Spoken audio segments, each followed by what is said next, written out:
रूसी एटमी बम को लेकर एक्सपर्ट्स की तरफ से सनसनीखेज दावा किया गया है। दावा क्या है? पुतिन का न्यूक्लियर बम दिमाग को पिघला देगा। सड़े हुए अंडे जैसी दुर्गंध चारों तरफ फैल जाएगी। पुतिन अब कभी भी परमाणु हथियारों का इस्तेमाल कर सकते हैं, यह एक्सपर्ट्स की तरफ से दावा किया जा रहा है। तो ये देखिए, पुतिन अब कभी भी एटमी हथियारों का इस्तेमाल कर सकते हैं। और इसको देखिए, चाहे फिर वो न्यूक्लियर एक्सरसाइज की बात हो या फिर नॉर्वे के पास बॉम्बर्स की तैनाती हो, कहीं ना कहीं इशारा, अंदेशा उस तरफ जाता हुआ नजर आ रहा है। लेकिन आइए अब डिटेल में जान लेते हैं कि पुतिन के एटमी हथियारों को लेकर एक्सपर्ट्स की राय क्या है, दावा क्या है, इसको आप डिटेल में जानिए। कैसे दिमाग पिघला देगा पुतिन का एटमी बम, यह आप जानिए। रूसी एटम बम से बड़े इलाके में न्यूक्लियर सुनामी आ जाएगी। पुतिन का एटमी बम इंसानी दिमाग को पूरी तरह से पिघला देगा। इतना खतरनाक है, सड़े हुए अंडे जैसी दुर्गंध फैल जाएगी और जिसे सहना आसान बिल्कुल भी नहीं होगा। यह दुर्गंध एटम बम से निकलने वाले हाइड्रोजन सल्फाइड की वजह से फैलेगी। ब्लैक सी में मौजूद रूसी न्यूक्लियर हथियार कभी भी कोहराम मचा सकते हैं। हालांकि रूस के पास पश्चिम से निपटने के लिए दूसरे विकल्प भी मौजूद है, लेकिन हम देख रहे हैं किस तरह से लगातार न्यूक्लियर हमले की धमकियां दी जा रही हैं।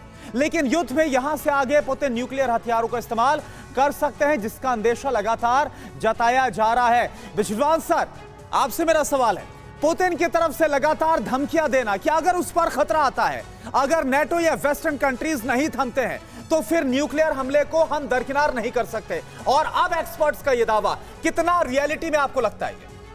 देखिए, ये जो आप न्यूक्लियर वॉर की जब बात करते हैं तो वो न्यूक्लियर वेपन्स आपके एक लास्ट रिजॉर्ट की तरह से पुतिन ने भी कहा है कि वो उसको इस्तेमाल करेंगे। जब उनके पास और कोई चारा नहीं रह जाएगा तो न्यूक्लियर वेपन को इस्तेमाल करना पड़ेगा। और जैसा कि हम सब जानते हैं कि न्यूक्लियर वेपन्स जो हैं वो एक डेटरेंट का भी काम करते हैं। तो उसी ताश के पत्ते को वो उस तरीके से खेल रहे हैं। वो नेटो को धमकी दे रहे हैं कि भाई आप मेरे पास न्यूक्लियर वेपन्स हैं, आप दूर रहिए युद्ध से। अगर आप युद्ध में शामिल होते हैं तो मैं न्यूक्लियर वेपन का इस्तेमाल करूंगा। क्या सर आपको लग रहा है कि हालात उस तरफ बढ़ते हुए नजर आ रहे, चाहे वो न्यूक्लियर वॉर एक्सरसाइज की बात हो या नॉर्वे जो नेटो कंट्री के एकदम पास में आपने बॉम्बर्स की तैनाती कर दी है, तो क्या हालात उस तरफ बहुत तेजी के साथ बढ़ते नजर आ रहे हैं? बिल्कुल, वो तो उनको तो दिखाना ही पड़ेगा कि भाई तैयारी। आप सडनली एक दिन सुबह उठ करके ये नहीं कह सकते कि मैं आज न्यूक्लियर हमला करूंगा। आपको उसके लिए ग्राउंड वर्क तो करना ही पड़ेगा पहले से, तो और पोस्चरिंग करनी पड़ेगी, तभी तो सामने वाला विश्वास करेगा कि भाई हाँ आप हमला कर सकते हैं। आपने यदि अपनी न्यूक्लियर फोर्सेस को मोबिलाइज नहीं किया तो सामने वाले को कैसे पता चलेगा या उसको दिखावा कैसे होगा? सिचुएशन ऐसी टेंस है कि आप तस्वीरों में देखिए, इस वक्त जो हम 8 तस्वीरें दिखा रहे हैं उसमें साफ दिख रहा है कि आशंकाएं बहुत बढ़ गई हैं न्यूक्लियर वॉर की, और बार बार एक्सपर्ट्स यही कह रहे हैं।